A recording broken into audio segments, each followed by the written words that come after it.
ts400, I installed these on a case. This case right here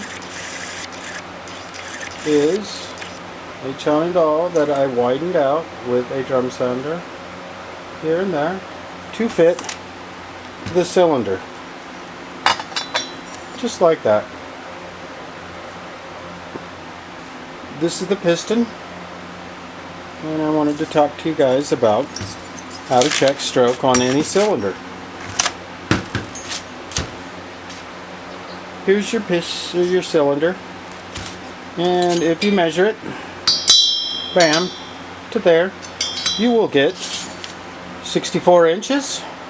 You measure it here, you'll get 7 inches there. You take the piston, drop it in, arrow always points to the exhaust side,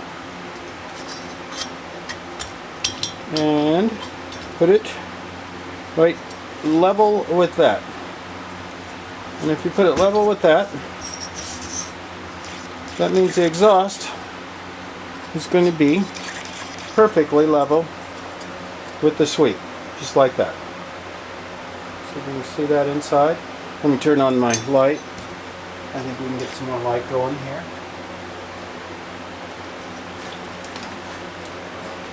But if you get it all level, your sweep will be perfect. Your exhaust will be clean and not have anything. To check your stroke on any cylinder, put the piston right there.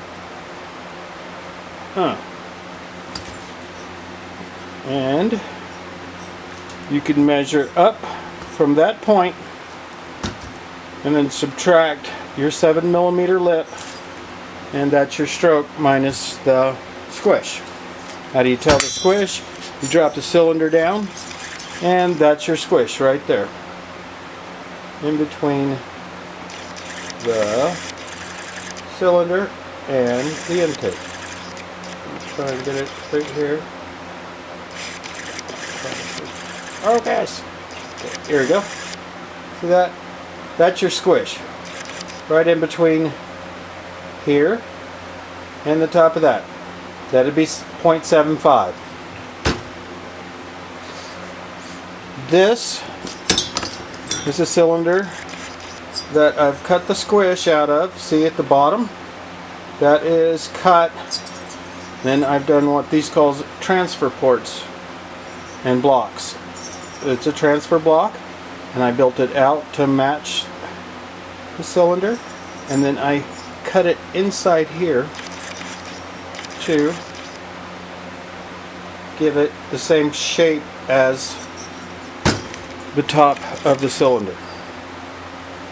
So when you put this on top of here, it matches perfectly. Port matched on a chainsaw cylinder. Okay, how do you check stroke on a crank without a measure? This is how I like to do it. Lots of other ways.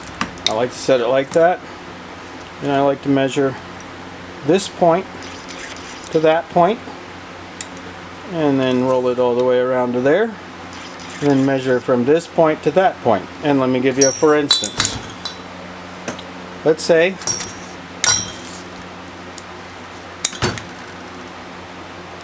that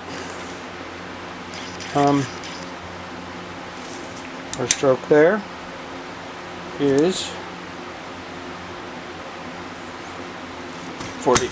Let's say that's 47 right there, and then this is 40. This would be a perfect rod or long stroke, and that's 7. And then that would show you that that's 40mm stroke.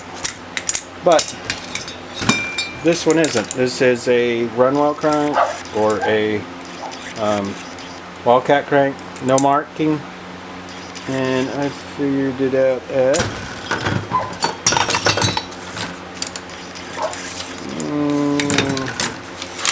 roughly a little less. My dog's barking, so I'll take a little intermission.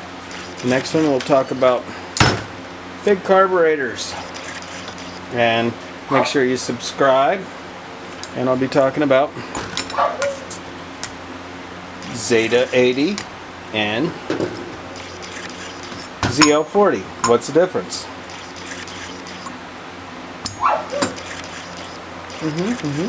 And if you have any questions or anything, please put them in the comments. I'd love to hear your questions and try and help you build your monster. I'm going to go live and hopefully I'll be able to answer your questions.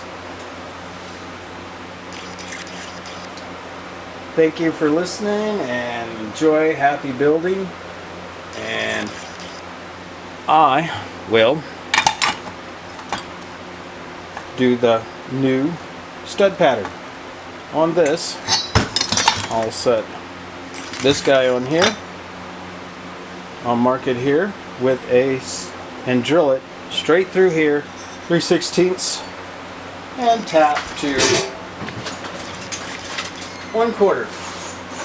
Don't ask me why, but he wants to be out here. He's right there.